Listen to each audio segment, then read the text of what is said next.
আসসালামু আলাইকুম বন্ধুরা, জামিরুন কিচেনে সবাইকে স্বাগতম। আজ আমি চিংড়ি মাছ বেগুন কচু নিয়েছি, রান্না করে দেখাবো। নতুন বন্ধু হলে পাশে থাকবেন, আশা করছি ভিডিওটা খুব ভালো লাগবে। বিচ্চাকলা বেগুন কচু চিংড়ি মাছ রান্নার জন্যে মশলা বেটে নেব। আমি নিয়েছি আদা রসুন, জিরে, কালো সরষে, হলুদ সরষে। মশলাকে বেটে নেব।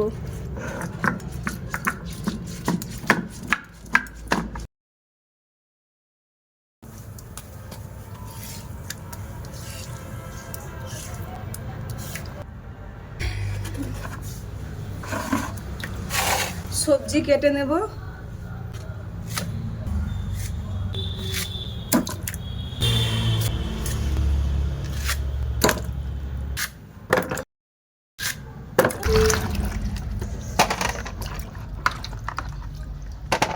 বিচ্চাকলা বেগুন কচুকে কেটে নেব। বিচ্চাকলাকে কেটে জলে ডুবে দেব। কেটে নেব।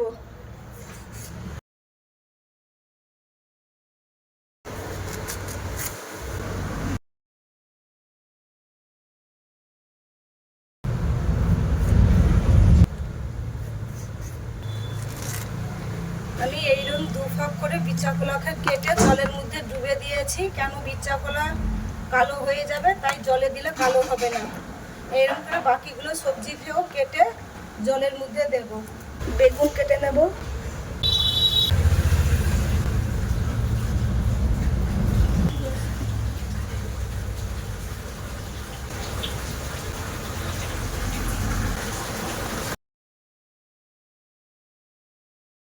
কচু কেটে নিচ্ছি।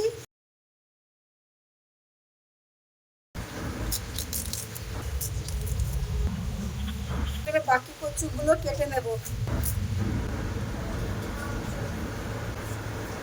খুব সুন্দরভাবে বিচ্চাকলা কচু বেগুনকে কেটে নিয়েছি, এবার ধুয়ে নেব।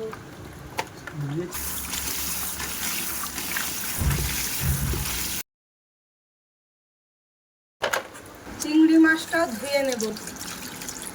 চিংড়ি মাছ ধুয়ে নিয়েছি, সবজিও ধুয়ে নিয়েছি, এবার রান্না করে নেব।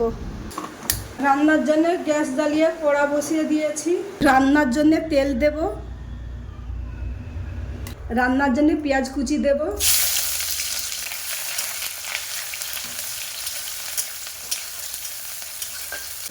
চিংড়ি মাছ দেব। চিংড়ি মাছ দিয়ে এটাকেও কিছুক্ষণ ভেজে নেব।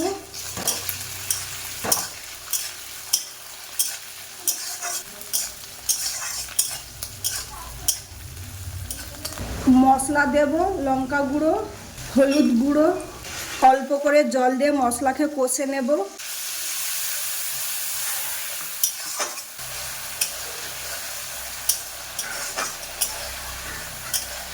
আমি যে সবজি রান্নার জন্য মশলা বেটেছিলাম ওটা দেব। মশলাকে কষে নেব।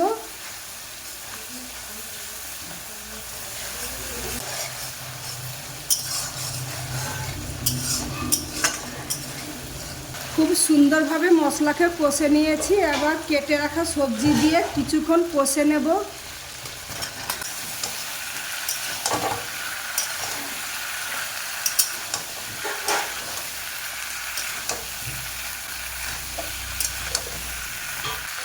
লবণ দিয়ে ঢেকে দেব। ঢাকনা খুলে কিছুক্ষণ কষে নেব।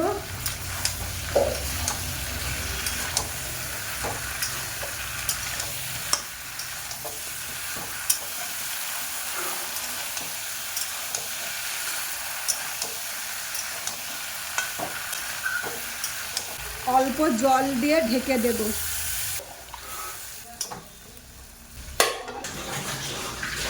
মাঝে ঢাকনা খুলে সবজিকে কিছুক্ষণ আবারও কষে নেব।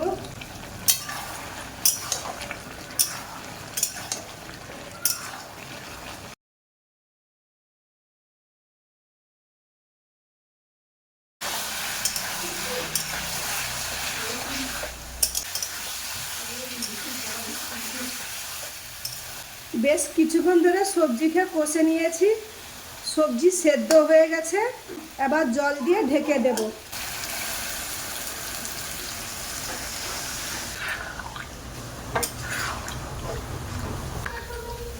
আপনারাও বাড়িতে কচু, বেগুন, বিচ্চা কলা, চিংড়ি মাছ রান্না করে খাবেন, দেখবেন খুব ভালো লাগবে।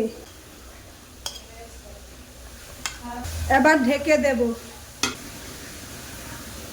ঢাকনা খুলে দেখাচ্ছি কতটা সুন্দর হয়েছে। খুব সুন্দরভাবে রান্না হয়ে গেছে। এবার ঢেলে দেখাচ্ছি কত সুন্দর রান্না হয়ে গেছে।